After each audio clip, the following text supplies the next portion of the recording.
नमस्कार, मनस्वीज किचनमध्ये मी तुमचं स्वागत करत आहे। कसे आहात तुम्ही सगळे? आज मी तुम्हाला सुक्क कोलिमची रेसिपी दाखवणार आहे। तर त्याच्यासाठी मी इथे हे सगळे साहित्य घेतलेले आहे। कढई गरम केलेली आहे। सर्वप्रथम मी इथे कोलिम भाजून घेत आहे।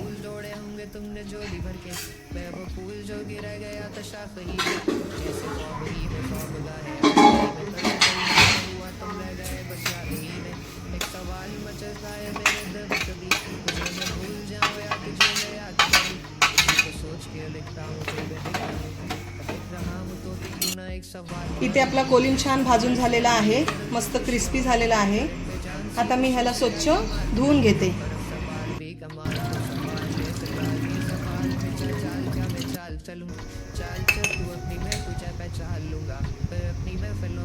तर इथे मी तेल घालत आहे। तेल छान गरम झालेलं आहे।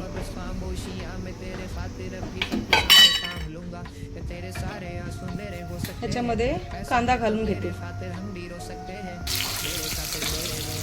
कोलिममध्ये कांदा खूप घातला की छान चव येते कोलिमला।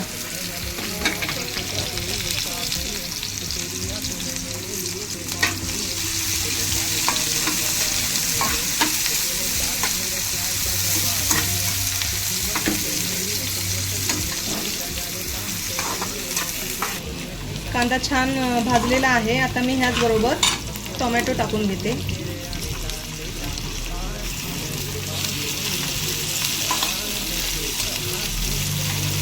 त्याचबरोबर 2 हिरवी मिरची घालते।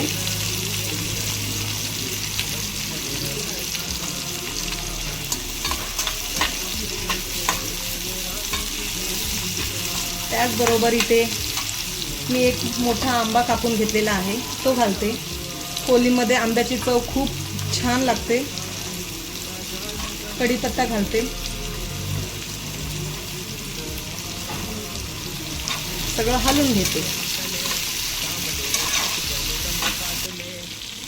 मिक्स करून घेते। इथे मी एक चिंच कापून घेतलेला आहे, साफ करून घेतले त्याला, ते पण घालते। खट्टा मीठा स्वाद बहुत अच्छा लगता है इसमें।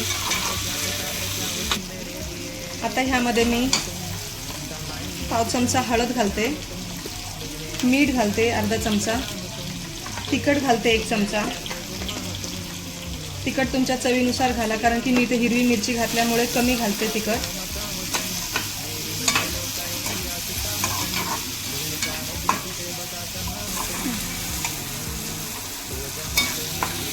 किती छान कलर आलेला आहे। इथे मी थोडीशी ह्याच्यावरती कोथिंबीर घालते आणि थोडं वरती ठेवलेलं आहे।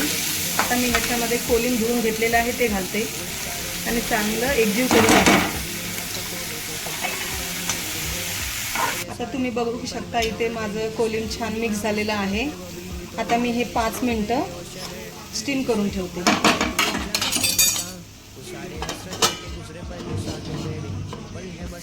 5 मिनिटं झालेली आहे। आता इथं कोलिम पण छान झालेला आहे, आपला तयार झालेला आहे। आता ह्याच्यावरती थोडीशी कोथिंबीर गार्निश करून घेते।